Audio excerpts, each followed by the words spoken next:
నమస్తే, నేను సిరి. Mind games ఆడడంలో కొత్త గేమ్ ప్లాన్స్ సృష్టించడంలో వైసీపీ పార్టీ అయితే దిట్ట అని చెప్పొచ్చు. అట్లనే ఇప్పుడు లడ్డు వివాదంలో కూడా కొత్త గేమ్ ప్లే స్టార్ట్ చేసింది. మరి వైసీపీ నేతలు ఎవరైతే వైవి సుబ్బారెడ్డి ఉన్నారో తను ఈ లడ్డు విషయంలో తన మీద ఎలాంటివి రాకుండా ఉండడానికి తను ఒక గేమ్ స్టార్ట్ చేశారని చెప్పేసి మరి వార్తలు వస్తున్నాయి. ఇందులో ఎంతవరకు వాస్తవం ఉంది, అసలు ఎలాంటి గేమ్ ప్లే తను స్టార్ట్ చేశారనేది మనకు వివరించడానికి మనతో పాటు ఉన్నారు ప్రముఖ senior journalist, political analyst CS Rao గారు. నమస్కారం సార్. నమస్తే సార్, ఇప్పుడు ఏదైతే లడ్డు విషయం ఉందో దాని మీద కొత్త గేమ్ ప్లే స్టార్ట్ చేశారు వైవి సుబ్బారెడ్డి అని చెప్పేసి వార్తలు వస్తున్నాయి. ఇంతగా గేమ్ ప్లే ఏంటి, దీన్ని ఎలా చూడాలంటారు? ఇప్పుడు గేమ్ ప్లే వైవి సుబ్బారెడ్డి లేదా జగన్మోహన్ రెడ్డి గారు ఎవరు స్టార్ట్ చేశారు, వాళ్ళు స్టార్ట్ చేయమంటారా అని అంటే మేబీ కొన్ని సలహాలు సూచనలు ఇచ్చినప్పుడు ఓకే అంటారు. ఈ సలహా సూచనలు ఇచ్చినటువంటి వాళ్ళు ఎవరు అనేది వైఎస్ఆర్ కాంగ్రెస్ పార్టీలో జరుగుతున్న చర్చ ఏంటంటే పొన్నవోలు సుధాకర్ రెడ్డి. పొన్నవోలు సుధాకర్ రెడ్డి ఇచ్చినటువంటి సూచన సలహా మేరకు హైకోర్టులో ఒక పిటిషన్ వేశారు. ఈ తిరుపతి లడ్డుకు సంబంధించి కల్తీ చేసి నెయ్యిని తయారు చేశారు అనేటువంటి అంశం మీద దీన్ని పరిశీలించి మీరు విచారణ చేపట్టండి అని చెప్పేసి పొన్నవోలు సుధాకర్ రెడ్డి ఒక పిటిషన్ వేశారు. పిటిషన్ వేయటం ద్వారా వాళ్ళు ఆశిస్తుంది ఏంటి అని అంటే, ఈ పొన్నవోలు సుధాకర్ రెడ్డి గారు ఇప్పుడు వైఎస్ఆర్ కాంగ్రెస్ పార్టీ అధికార ప్రతినిధి. ఈ మధ్యకాలంలోనే ప్రమోషన్ చేశారు జగన్మోహన్ రెడ్డి గారు. ఎందుకంటే అడిషనల్ అడ్వకేట్ జనరల్గా ఉన్నప్పుడు చంద్రబాబు నాయుడు గారు కేసులో నిరాధారమైనటువంటి ఆరోపణలతోటి ఆయన్ని అరెస్ట్ చేయించి తర్వాత రిమాండ్కి పంపించడంలో ఈ పొన్నవోలు సుధాకర్ రెడ్డి గారు కీలకంగా వ్యవహరించారు అని చెప్పి జగన్మోహన్ రెడ్డి గారు భావిస్తూ ఉన్నారు. దానికి సంబంధించి గిఫ్ట్గా ఈయనకి వైఎస్ఆర్ కాంగ్రెస్ పార్టీ అధికార ప్రతినిధిగా ఇచ్చారు. ఇవ్వడంతో పాటు లీగల్గా ఏ విధంగా అన్ని ఇష్యూస్ని మనం ఫేస్ చేయాలి, ప్లస్ లీగల్గా పిటిషన్లు వేసేసి అమరావతి నిర్మాణాన్ని ఆపేయాలి, పోలవరం నిర్మాణాన్ని ఆపేసేయాలి, భోగాపురం ఎయిర్పోర్ట్ని ఆపేసేయాలి, ఇలాంటివన్నీ కూడా సూచనలు సలహాలు ఈ మధ్యకాలంలో ఒక లీగల్ వింగ్కి ఆయన సమావేశాన్ని నిర్వహించి దిశానిర్దేశం చేసినట్టు తెలుస్తుంది. ఈ క్రమంలో ఇప్పుడు వచ్చినటువంటి ఇష్యూస్ మీద సోషల్ మీడియాలో ప్రచారం జరుగుతుంది. అఫీషియల్గా డాక్యుమెంట్స్ రిలీజ్ చేశారు. తిరుపతి దేవస్థానం లడ్డుకు సంబంధించి కల్తీ నెయ్యితోటి తయారు చేశారు, జంతు కొవ్వుని కరిగించి చేశారు అనేది అఫీషియల్గా తేలింది. దీని మీద ప్రచారం జరుగుతుంది.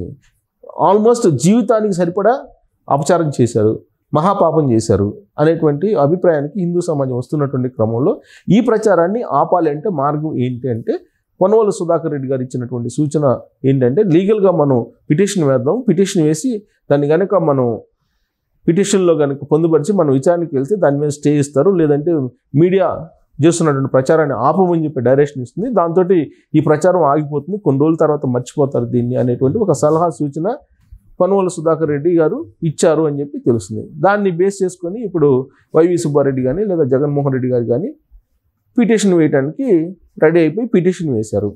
పిటిషన్ వేసి దాన్ని వాయిదా వేశారు. బహుశా నేను అనుకుంటా బుధవారం అనుకుంటా 24వ తారీఖు మళ్ళీ వస్తుంది. 24వ తారీఖు ఏ విధంగా కోర్టు డైరెక్షన్ని తనకు అనుకూలంగా రప్పించుకోవాలనే దాని మీద మాస్టర్ స్కెచ్ వేశారు పొన్నవోలు సుధాకర్ రెడ్డి గారు అని చెప్పి వినిపిస్తూ ఉంది.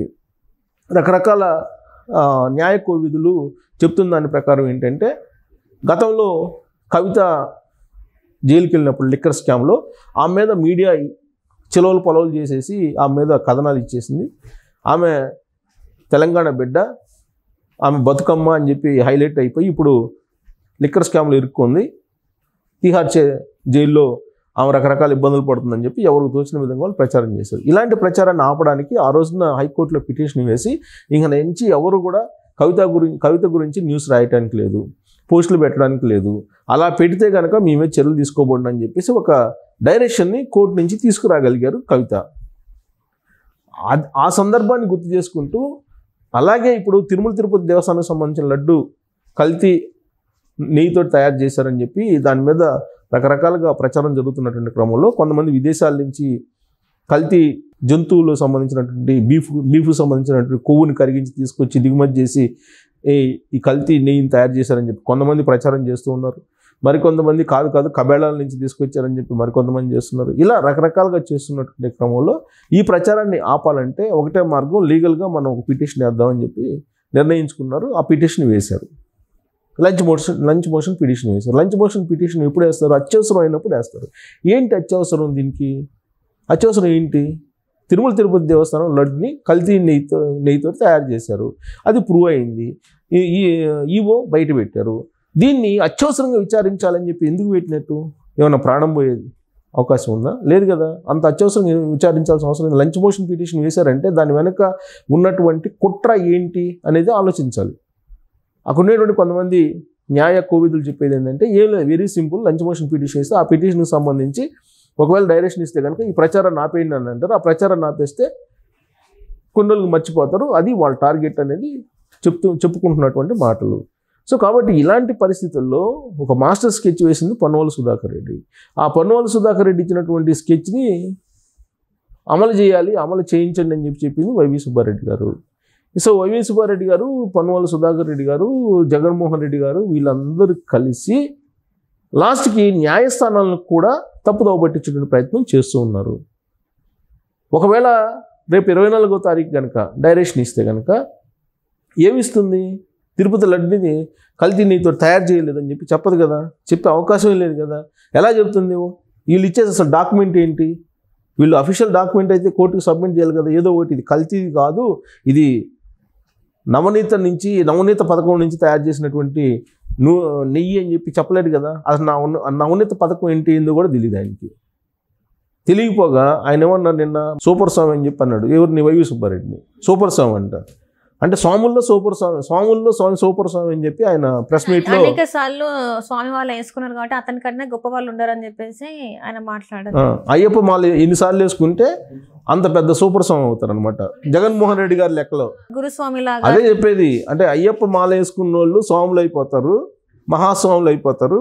తిరుమల వెంకన్న కన్నా పెద్ద స్వామి, సూపర్ స్వామి ఆయన లెక్కలో, జగన్మోహన్ రెడ్డి గారి లెక్కలో వైవి సుబ్బారెడ్డి గారు. ఇలా ఉంది పరిస్థితి. సో ఇలాంటి సిచ్యువేషన్లో దీని మీద చర్చ జరిగితే మళ్ళీ భవిష్యత్తు ఉండదేమో అనేటువంటి ఒక భయంతో, భవిష్యత్తు ఉండదు, భయం కాదు, భవిష్యత్తు ఉండే అవకాశమే లేదు. హిందూ సమాజంలో ఎవ్వరు కూడా క్షమించరానేటువంటి తప్పు జరిగిపోయింది.